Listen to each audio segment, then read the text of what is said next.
Hello friends, welcome back to my channel. मैं हूं साहिदा नफीस और आप देख रहे हैं गॉडीज़ ग्रेट चैनल।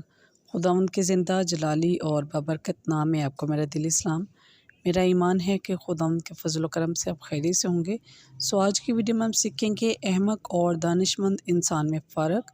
वीडियो का अंत तक ज़रूर देखिएगा और अगर आपको मेरी वीडियो अच्छी लगे तो लाइक और सब्सक्राइब ज़रूर कीजिएगा ताकि शुरू आपको करते मेरी हैं अपनी नेक्स्ट आने वीडियो वाली को वीडियो और सबसे पहले सीखते मिल हैं सके अहमक और आप दानिशमंद अपने इंसान ईमान में को फ़र्क। खुदावंद पर और ज़्यादा मजबूत और पुख्ता कर सकें।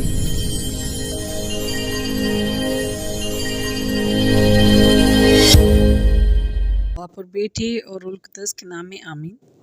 मिसाल की किताब उसका 18 बाब 1 से 10 आयत तक। जो दोस्त से अलहदा होना चाहता है वो मौका ढूंढता है और हर माकूल बात से बरहम होता है। अहमक को दानिश में कोई खुशी नहीं मगर इसमें कि अपने दिल का हाल जाहिर करे। शरारत आई तो रुसवाई भी आई, ज़िल्लत के साथ मलामत आती है। बाज़ आदमी के मुंह की बातें गहरे पानी के मानित हैं, हिकमत का चश्मा चलती हुई नहर है। शरीर की रवादारी करना अच्छा नहीं और न ये कि अदालत में सादिक का हक बदल दिया जाए। जाहिल के होंठ झगड़े में फंस जाते हैं और उसका मुंह थप्पड़ मांगता है।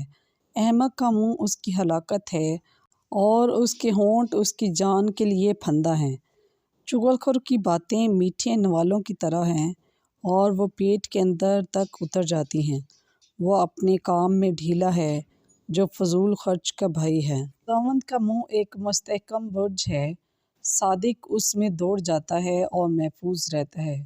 बस पाकलाम के पढ़े और सुने जाने पर खुदावंद की ख़ास बरकत हो, खुदावंद का शुक्र हो। मेरे अज़ीज़ों, खुदावंद इस कलाम के वसीला से आपकर मुझे बहुत सी बरकत से नवाजे। अपना और अपने प्यारों का बहुत सारा ख्याल रखिएगा, दुआओं में याद रखिएगा। खुदा हाफिज़।